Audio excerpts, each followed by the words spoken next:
Hello, and welcome to Moving by His Spirit. My name is Dr. Deborah Sims, and today we will be reading from John chapter 11.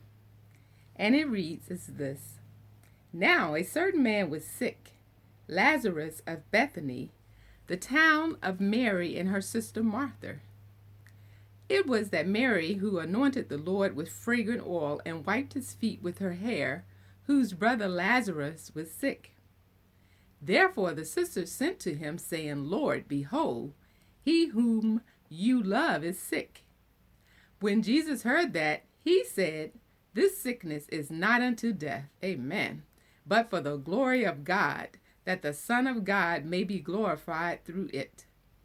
Now Jesus loved Martha and her sister and Lazarus. So when he heard that he was sick, he stayed 2 more days in the place where he was. Then, after this, he said to his disciples, Let us go to Judea again. The disciples said to him, Rabbi, lately the Jews sought to stone you, and are you going there again? Jesus answered, And there are not 12 hours in the day? If anyone walks in the day, he does not stumble, because he sees the light of this world. But if he walks in the night, he stumbles, because the light is not in him. Amen. These things he said, and after that he said to them, Our friend Lazarus sleeps, but I go that I may wake him up. Then his disciples said, Lord, if he sleeps, he will get well.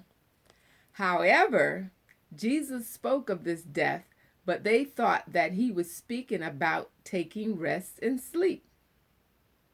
Then Jesus said to them plainly, Lazarus is dead, and I am glad for your sakes that I was not there, that you may believe. Nevertheless, let us go to him. Then Thomas, who is called the twin, said to his fellow disciples, Let us also go, that we may die with him. So when Jesus came, he found that he had already been in the tomb for 4 days. Now Bethany was near Jerusalem, about 2 miles away. And many of the Jews had joined the women around Martha and Mary to comfort them concerning their brother. Then Martha, as soon as she heard that Jesus was coming, went and met him, but Mary was sitting in the house. Now Martha said to Jesus, Lord, if you had been here, my brother would not have died. But even now I know that whatever you ask of God, God will give you. Jesus said to her, Your brother will rise again. Martha said to him, I know that he will rise again in the resurrection at the last day. Jesus said to her, I am the resurrection and the life. He who believes in me, though he may die, he shall live. And whoever lives and believes in me shall never die. Do you believe this? She said to him, Yes, Lord, I believe that you are the Christ, the Son of God, who is to come into the world. And when she had said these things, she went her way and secretly called Mary, her sister, saying, The teacher has come and is calling for you. As soon as she heard that, she arose quickly and came to him. Now Jesus had not yet come into the town, but was in the place where Martha met him. Then the Jews who were with her in the house and comforting her, when they saw that Mary rose up and quickly went out, followed her, saying, She is going to the tomb to weep there. Then when Mary came where Jesus was and saw him, she fell down at his feet, saying to him, Lord, if you had been here, my brother would not have died.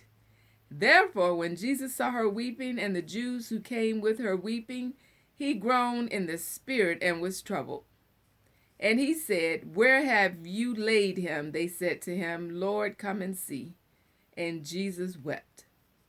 Then the Jews said, See how he loved him. And some of them said, Could not this man who opened the eyes of the blind also have kept this man from dying? Then Jesus, again groaning in himself, came to the tomb. It was a cave, and a stone lay against it. Jesus said, "Take away the stone."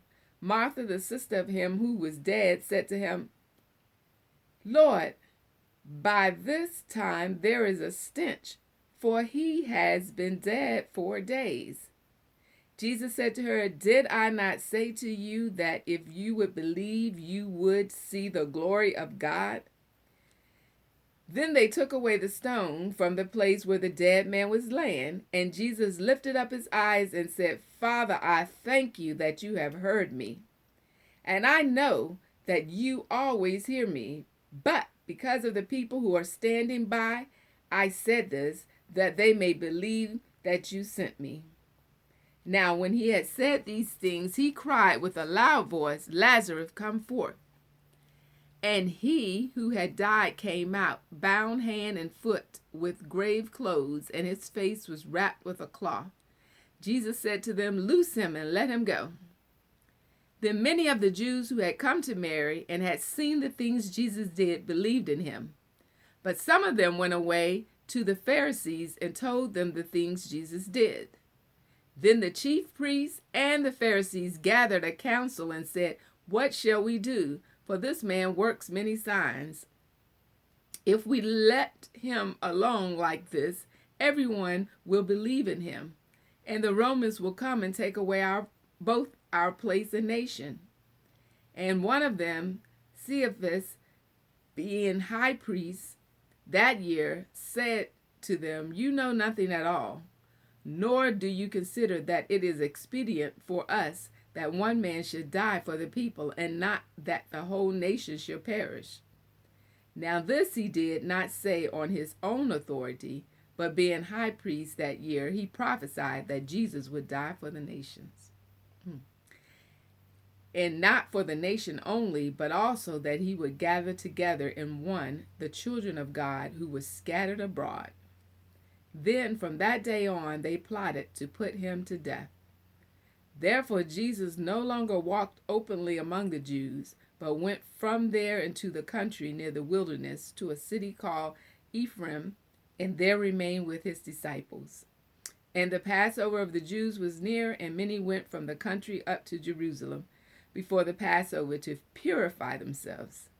Then they sought Jesus and spoke among themselves as they stood in the temple, "What do you think, that he will not come to the feast?" Now both the chief priests and the Pharisees had given a command that if anyone knew where he was, he should report it, that they might seize him. Amen. May God add a blessing to the reading of his word.